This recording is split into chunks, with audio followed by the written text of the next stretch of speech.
ஓம் சாய்ராம். வாராகி தேவியை வழிபாடு பண்ணுறதுனால நம்ம மனசில் இருக்கக்கூடிய ஆசை, கோபம், அகங்காரம், வன்மம், வேண்டாத இந்த குணங்கள் எல்லாம் மனதோட அடியிலிருந்தே வெளியேறிடும் அப்படின்னு சொல்லுவாங்க. எதனால அப்படின்னா, வராகம் அப்படின்னாலே பன்றியோட சாயலில் இருக்கக்கூடிய ஆனால் யானை பலம் மிக்க ஒரு தாவர பட்சி அப்படின்னு சொல்லுவாங்க. அதாவது ஹெர்பிவோர்ஸ்ன்னு சொல்லலாம். இந்த வாராகம் பார்த்திங்கன்னா காட்டில் ரொம்ப சக்தி வாய்ந்த ஒரு விலங்குன்னு சொல்லுவாங்க. மண்ணை நல்லா அகழ்ந்தெடுத்து, அதாவது டீப்பாக போயிட்டு மண்ணுக்குள்ளே கிழங்கு எங்கே இருக்கோ அதுவரை அந்த வேர் வரை போய் எடுத்து சாப்பிடக்கூடிய தன்மை உடையது. அதே மாதிரி வாராகி தேவியை நம்ம வழிபாடு பண்ணுறது நம்மளோட மனசில் இருக்கக்கூடிய அந்த வேண்டாத எண்ணங்கள், சிந்தனைகள், இது எல்லாத்தையுமே அம்பாள் அடியோடு அகற்றிடுவாங்க. அம்பாளோட வழிபாடு அப்படிங்கிறது பஞ்சமி நாளில் ரொம்ப சிறப்பான ஒன்று.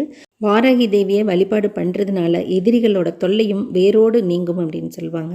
அதே மாதிரி விவசாயமும் செழித்து வளரும். வாராகத்தோட மூச்சு கிட்டத்தட்ட பார்த்திங்கன்னா பிரணவ மந்திரத்தோட ஒளி மாதிரி இருக்கும்பாங்க. அதாவது ஓம் அப்படிங்கிற மந்திரத்தில் மனம் எப்படி நம்ம